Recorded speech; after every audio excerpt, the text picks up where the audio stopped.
जी सजनों बनया ठठ पिया ने आ माई परेड़े होवी आ गाजर भी 100 रुपये दड़ी आओ जड़ा प्यो है गोभी 100 दियां 2 दड़ियां आ जड़ा है बाकी गोंगलू भी 100 दी दड़ी ते मूलियां भी 100 दी दड़ी बनया ठठ पिया पर एक विच रोला है अगर तुसी उस पासे सोचो ना 100 बंदा लाया वे ना ते हफ्ते दी सब्जी होंदी बन जाती है। लेकिन ये सोचो जी 100 दी दड़ी गोंगलू है गाजर है या मूली है अगर गौर करके लाया हो तो यह 100 का उसका पूरा नहीं होंदा दवाई भी पूरी नहीं होंदी जो 100 का सिर्फ गाजर धोना है गोंगलू धोना है या मूली धोनी है वो दवाई भी 100 की पूरी नहीं होंदी। मेरी वीडियो साम के रख लवे है अगले साल जनवरी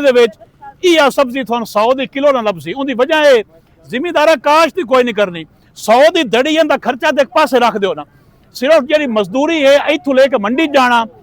जी पटावी है मजदूरी जी दुआवी है मजदूरी वो ही पूरी नहीं होंगी बाकी खर्चा कहाँ पूरा करना ये जिमीदार का हाल है। वैसे तो बंदे बड़े खुश हैं कि सब्जी सस्ती है लेकिन सस्ती सुस्ती है काई ने ये जिमीदार का बट्ठा बांधा पिया तक होर बांधे रहना है। वीडियो ने शेयर कर दो बहुत शुक्रिया जी।